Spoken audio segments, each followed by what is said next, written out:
Miniature Market has thousands of board games at discounted prices. Click the direct link below to see all of those discounted games.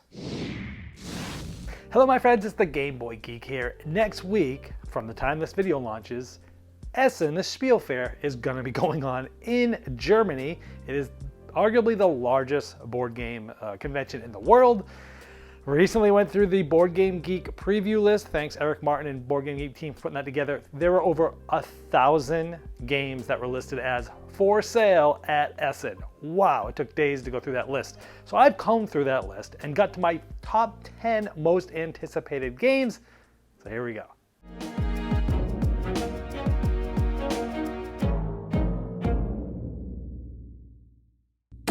Number 10. All right, number 10, I'm starting this with a very light game. This is sort of a mass-markety gateway-style game called Mind Up. This is from Catch Up Games.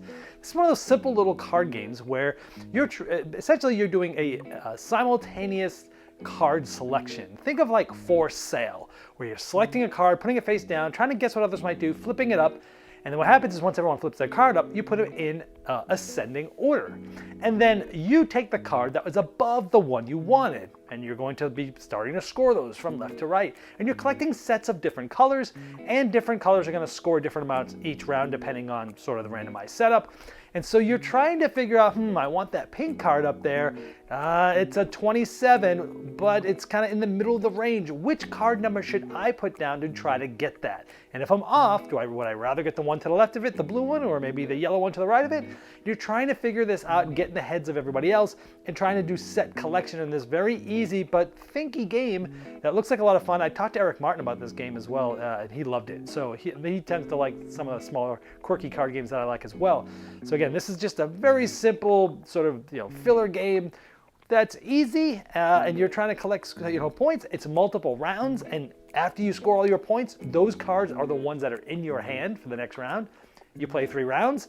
There's also some advanced game bonus cards that you can use, and you can use one or more than one, I think up to 5 they say.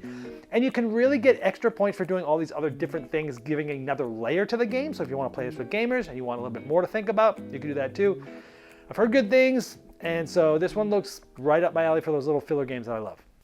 Number 9. Next one, number 9, is called Come Sail Away. This is from Sashi and Sashi. Now they tend to do these like quirky little games that are different from everything else, have sort of a twist to it, like Wind the Film, super interesting card game. Let's Make a Bus Route, Take the A Chord. All of these have they're very unique games. They don't feel like anything else. This one looks to be on that same page. Now in this, you're going to compete to board passengers upon your luxury liner. You're going to be bringing them to their favorite cabins and facilities. Now you're also going to be earning points for filling each room on your ship. And you can also earn bonus points for filling certain rooms faster than other players and by guiding passengers with luggage to their cabins. Now you're also going to be advancing on the luggage track. It's going to allow you to place additional small cabins, gain additional passengers, and earn bonus points. Also, as the game progresses, it's also important to think ahead to make sure that your ship has room for the passengers, or else you'll have a crowd of disgruntled passengers at hand.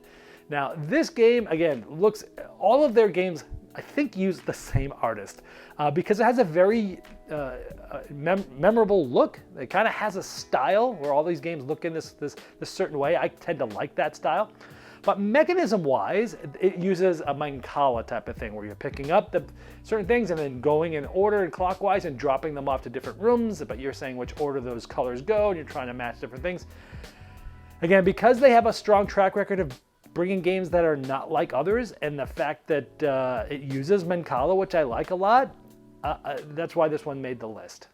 Number 8.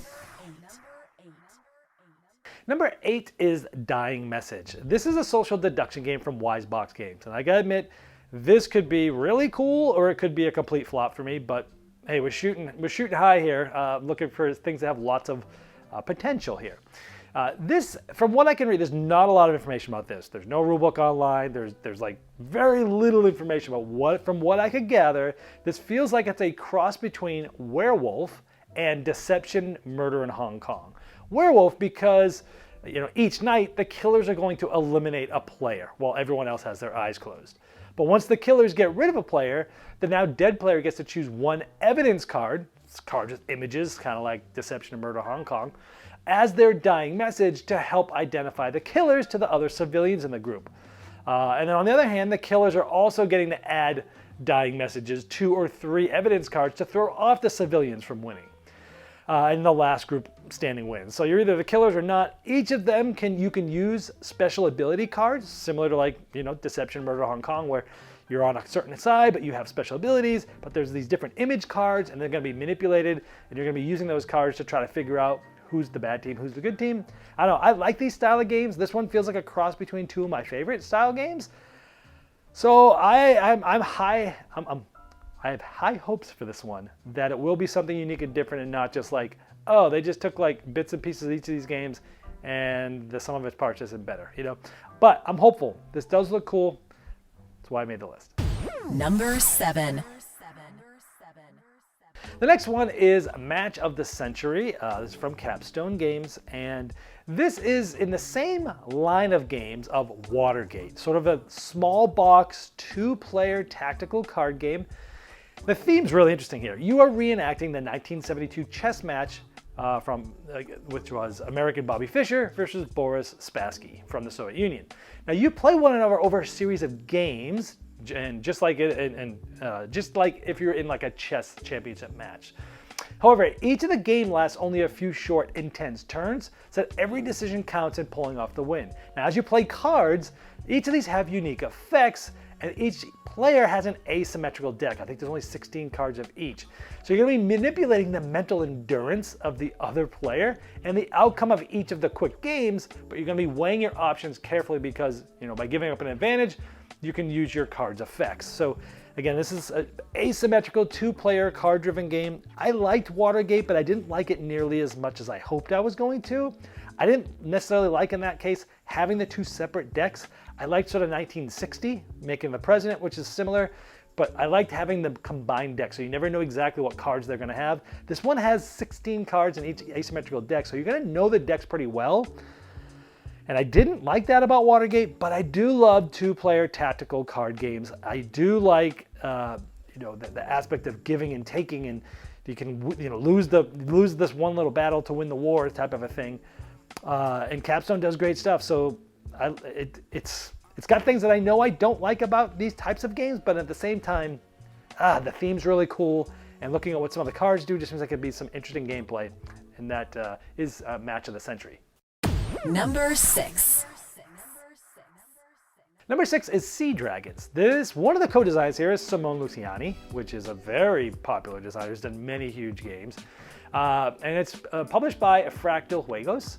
Now, in this, you must protect the seas by sinking pirate ships. You're going to be collecting their treasures and becoming the legendary protectors of aquatic kingdoms.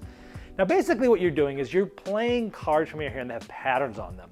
And you're going to be placing your Sea Dragons onto a main board that everyone's going to be placing onto. Now, you're going to be able to sink ships or collect treasures. You're trying to, avoid whirlpools, and you're trying to complete missions.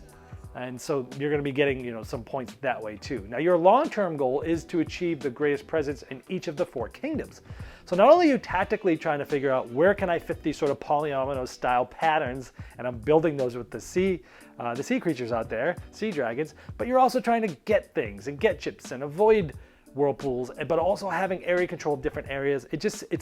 Obviously it's an abstractish game, but again, with the design pedigree here and the coolness, the way it looks, the sort of the spatial and the pattern building and things like that, it looks like something that's really cool, and that's Sea Dragons. Number 5. This next one's number 5, Almost Innocent. This is from Colossal Games. Now, this is a cooperative deduction game that has a progressive story in which your teammates and you work together across different scenarios to prove your innocence. Now, each player, you're going to have like a grid, and each player is going to ask a question that will help not only themselves, but everyone else, because you're going to get an answer, but everyone else is going to get an answer for theirs, because everybody has their own solution. One player next to you knows yours, just like you know someone else's. And so one player is going to ask a question about the way things are laid out in the grid. And the goal is to find out who committed the crime, with what weapon, and try to do it before the time runs out. Now, I mean, I'm a sucker for deduction. I'm a sucker for murder and weapon. You know, I grew up playing Clue like crazy. But the twists here are, you know, it's cooperative. B, you're asking a question, and you might be asking the one that's going to help you the most, but you might also be asking one that you think is going to help the group as a whole as most. You might not know everything that they have, but maybe even paying attention. The fact that you go through pages in this book, and you're going to have different scenarios over the course of the games and different things like that. I love deduction games. Cooperative deduction games there's not that many of them really. So I don't know. This is unique. For the cooperative deduction games I have played, I do really enjoy them. So that's it. This is Almost Innocent. Number 4. This next one is called Black Friday. This is from 2F Spiele. This is from Friedemann Friese, designer. I really like the things he does. This is essentially a stock market game where you're trying to gain as much gold as possible by dealing in shares before the huge stock market crash. Now you're trying to earn enough cash by cleverly buying and selling shares so that you can spend it on the coveted precious metals. Now there is an interesting sort of share price table where as you move things up in value, it goes to the right, but if it gets to the end of the column, it goes like up column, so it like really starts to go up. The negative effect happens if it keeps going down. One thing that Friedemann Friese that I love about his design style is his games have really streamlined mechanisms where like there's not a ton of options on your turn, but the depth is in like the decision space. And this looks like it falls into that line where you're buying or selling shares, which manipulates the market, or you're buying gold. Like that's it. That's all your actions. But the interplay between the people and the different stocks and the other players, and then as the game goes on, you're only able to buy or sell one at the beginning of the game. But as the game goes on, you're gonna be able to buy or sell more. So the game's gonna have an arc. It's gonna catch up some steam, and it's gonna go faster and faster and be able to do more and better things. So I don't know. I've learned to trust Friedemann Friese. He tends to do things that I really love, and I love stock market games. So that's Black Friday. Number 3. This next one is called Daybreak, although another name for the game is called E-Mission. It's from Schmidt Spiele. One of the co-designers here is Matt Leacock, who's known for Pandemic and Forbidden Island, things like that. And he's really good at making cooperative games. So in this game, you're going to be cooperatively decarbonizing the planet and creating resilient societies. So you're going to control a world power. You're going to be deploying policies and technologies. You're going to be trying to dismantle the engine of global heating and to build resilient societies that protect people from life-threatening crises. Now, if that global temperature gets too high, or if too many people from any world power are in a crisis, then everyone loses. But if you work together to draw down the global emissions all the way down to net zero, then you'll all win. So essentially in this game, you're going to be building a tableau of multi-use cards, and you're also going to be interacting with things on the main board. But sometimes you're going to be tucking cards behind to basically power up abilities of the card on top of it. Other times you're going to be playing cards on top to cover up the previous card's ability because this other one's better, but they're kind of working in conjunction with each other with the icons they have on there. Also, there's no turn order in this game. You can take as many actions and use as many resources as you want in a row, as long as everyone's sort of working together. The game lasts 1 to 2 hours. Just the theme looks really cool. The tableau building and tucking or putting cards on top seems interesting, interacting with the board, free turn order. It all seems really cool, and I really like cooperative games, and Matt Leacock is a trusted name in my house, so that's why this one's on the list. Daybreak or E-Mission. Number 2. Number 2 is a deduction game, surprise, surprise, because deductions are pretty much my favorite type style of games. This is called Archaeologic. This is from Ludonaut. This is a logic and deduction game. You're trying to find the exact locations of all the buildings in the city, but you're going to use this very interesting thing called the Archaeoscope. It reminds me of like the system in the game that came out recently called Turing Machine. They had all these cards, these punch cards, and you do these things, and you put them down, and you look at this thing and it gives you an answer. This is similar to that, but might look even cooler. So you're asking questions and it's revealing these answers through this contraption. Now the buildings themselves are polyominoes. So you're trying to basically, behind your shield, put all the buildings in the right way based upon the clues you're getting from the Archaeoscope and based upon what you're asking. It looks like there's also an app that you can use to ask things. It uses a time track for turn order, similar to Planet X. So the Search for Planet X. So it has a lot of the trappings that I love as a deduction game, where it just has some unique things in there, but also the time track, logic. You could play all these different scenarios. It looks really cool. It might just be a gimmick, but after Turing Machine, you can have some type of cool system like this that blows your mind, that makes it like, it gives you unlimited replayability. And so there you go. That is Archaeologic. Number 1. Before we get to the moment you've been waiting for, I wanted to let you know that Game Toppers Kickstarter 4.0 is coming soon. Well, they'll have 10 new thematic game mats, including Vincent Dutray's Lost Worlds Jungle Mat, and new accessories and storage solutions, along with custom thematic art on rails of the Game Toppers, and they're giving away the new Young Sherlock Game Topper package, which is great as a movable coffee table, children's gaming table, and for puzzles. Scan the QR code or go to GameToppersLLC.com to enter and win now. All right, my number 1 is designed by John D. Clare, who is quickly becoming one of my favorite designers. He's definitely in my top 10 of designers. He did a lot of the card crafting systems like Mystic Veil and Custom Heroes. He's done things like Space Base, but even done party games like Ready Set Bet. He can do everything, really. And this is called Empire's End. This is from Brotherwise Games. Now, in this game, it's touted as a reverse bidding game. Think of the game No Thanks meets Seven Wonders, because it's a little bit of civilization building there. We're going to be having these different aspects of your civilization. And you're basically, a disaster is going to be coming up, and you're essentially like going around, almost like playing No Thanks, placing a specific resource that you're going to try to use to avoid that disaster.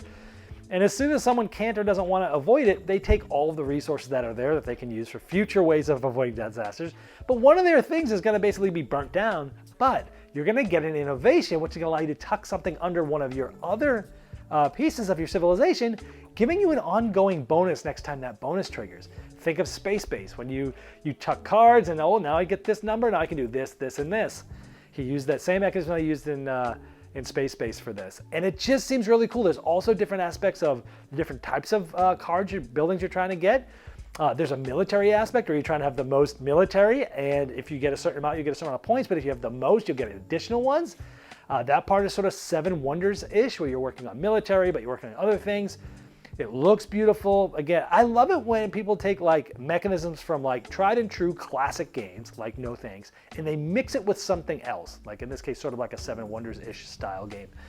You're not card drafting and things like that, but like the civilization building at a high level and things like that.